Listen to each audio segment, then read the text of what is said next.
Halo teman-teman, salam sehat selalu buat kita semua. Senang kita bisa berjumpa kembali dengan saya Beli Gede Eka di channel Salam Sehat Selalu. Teman-teman, banyak yang bertanya kepada saya tentang apa sih rahasia utamanya bisa sembuh dari sakit asam lambung ya. Karena memang dulu pengalaman saya kena asam lambung itu cukup berat ya. Rasanya berat sekali dan ya mungkin saya termasuk yang cukup parah mengalami asam lambung ya, karena bukan saja secara psikis tapi juga fisik ya. Berat badan saya turun sampai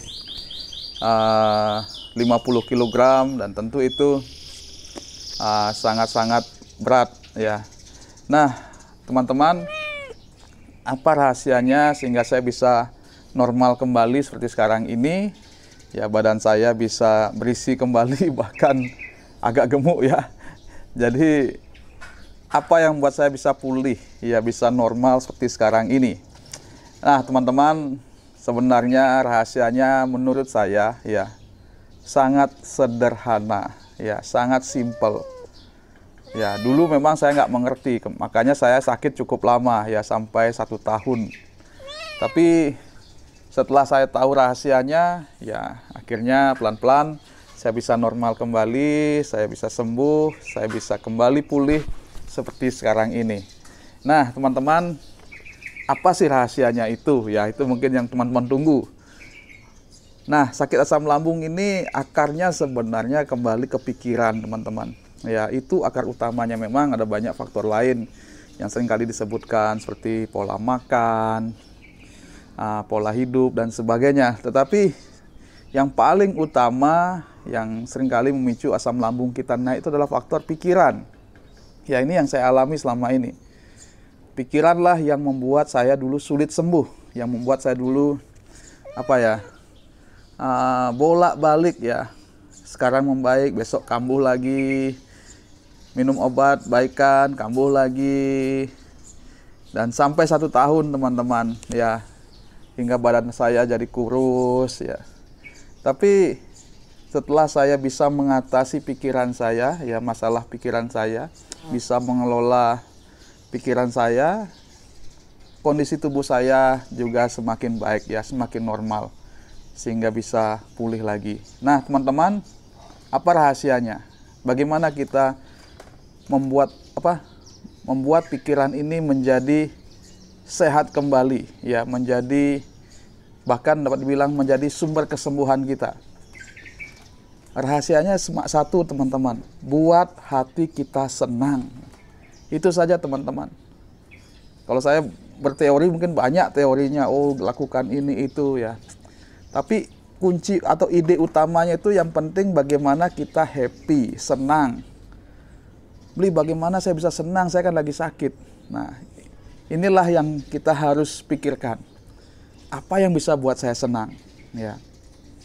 Karena ketika kita sakit ini kan susah senang ya, susah sekali senang.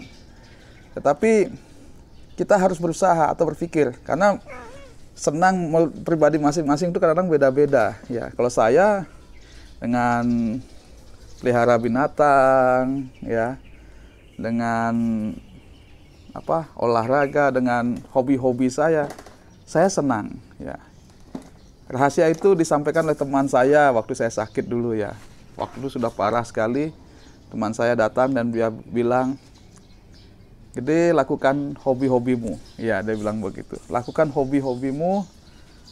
Nah, akhirnya walaupun dalam kondisi yang masih sakit, saya mulai kembangkan hobi-hobi saya. Saya suka tanam-tanaman, saya tanam-tanam di sekitar rumah. Saya suka binatang, saya mulai pelihara binatang. Burung, seperti video-video sebelumnya itu ada banyak burung yang saya pelihara. Sekarang ada kucing. Nah ini cukup menyenangkan ya. Jadi cukup membuat saya happy ya dengan memelihara binatang ini. Pikiran saya nggak kemana-mana, artinya nggak negatif lagi gitu ya. Dulu kan seringkali pikiran saya negatif terus ya, atau arahnya ke negatif ya, pikirannya ke hal-hal yang sakit apalah. Tapi sejak pelihara seperti ini, pikiran saya atau fokus saya larinya ke sini gitu. Yang tadinya mikirin sakit, nah sekarang mikirin kapan ngasih makannya, bersihin kandangnya, ya dan sebagainya. Ya, sehingga pikiran saya nggak fokus pada sakit, dan hati saya senang ketika melihat, oh sudah tambah besar ya. Dulu saya dapat dari teman tuh masih kecil-kecil, sekarang sudah cukup besar, sudah bisa lari sana sini.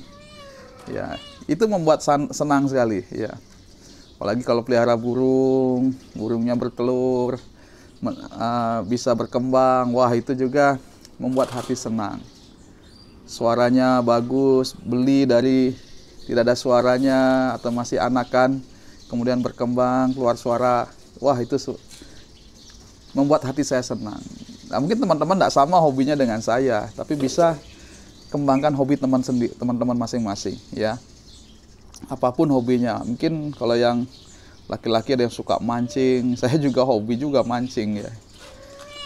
Dan lain-lainnya, ya mungkin yang perempuan mungkin punya hobi-hobi sendiri, ya.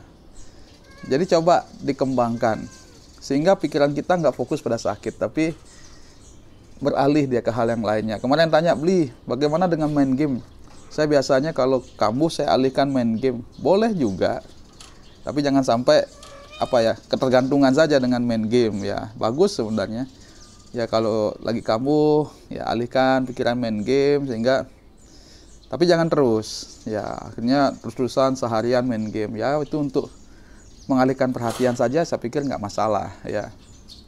Nah, intinya di balik semua itu adalah kita mendapatkan hati yang senang, ya, hati yang gembira.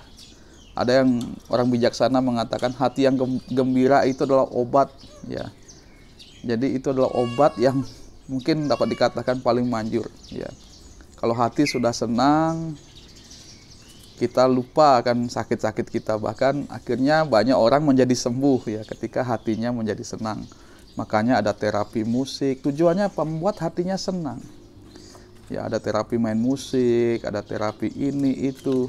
Sebenarnya intinya kebanyakan membuat hati kita senang. Dan satu hal lagi yang mungkin penting sekali. Ya, kesenangan-kesenangan seperti ini kadang-kadang kan sifatnya sementara, ya. Rekreasi, jalan-jalan itu bisa juga buat kita senang, tapi kadang-kadang sifatnya sementara. Tapi kalau mau pikiran kita senangnya itu kekal, ya, senangnya itu jangkanya panjang, itu bisa kita dapatkan dengan mendekatkan diri sama Tuhan, ya. Dengan kita berdoa, kita belajar kitab suci, di sana kita akan mendapatkan banyak motivasi, banyak pelajaran yang membuat hati kita bisa senang, hati kita bisa tenang, ya. Dan itu sifatnya kekal kan, karena datangnya kan dari Tuhan.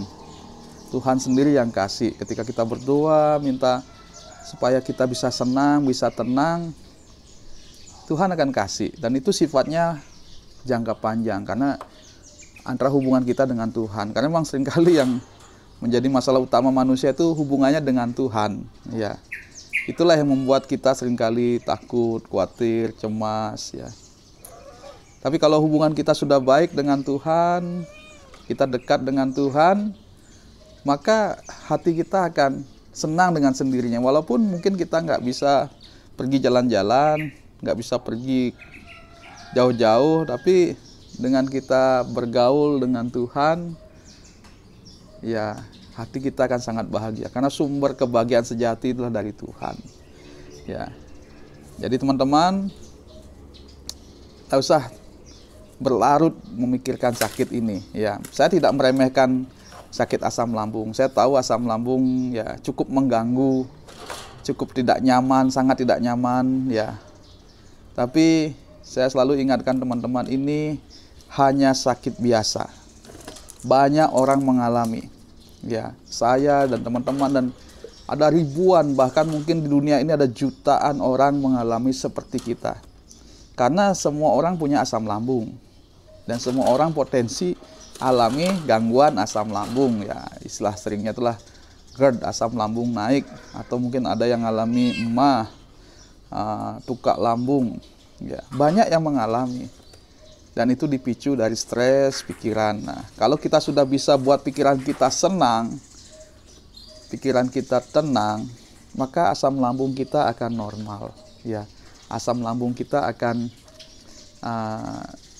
berfungsi seperti semula kembali, ya fungsinya nggak aneh-aneh ya, nggak naik istilahnya ya. Oke teman-teman, demikian sharing saya, semoga ini bermanfaat ya. Jadi minta maaf saya jarang bisa balas komen karena emang agak sibuk nih hari ini, mumpung dapat libur saya coba buat video. Sudah mungkin 2 minggu saya nggak buat video ya. Jadi saya coba luangkan waktu untuk buat video mumpung libur hari ini ya, mumpung ada waktu. Dan mungkin sebentar akan membalas beberapa komen teman-teman, semoga ya bisa menjawab beberapa pertanyaan dari teman-teman ya. Oke teman-teman, sekali lagi semoga video ini bermanfaat buat teman-teman ya, boleh menolong teman-teman untuk bisa keluar dari sakit ini. Dan saya berdoa teman-teman yang masih sakit bisa lekas sembuh ya, bisa normal kembali, bisa beraktivitas kembali seperti sedia kala. Ingat terus bahwa sakit ini nggak bahaya. Ini hanya sakit biasa. Saya bisa sembuh. Saya yakin teman-teman semua pasti bisa sembuh ya. Semangat teman-teman. Sampai jumpa di video berikutnya. Salam sehat selalu buat kita semua.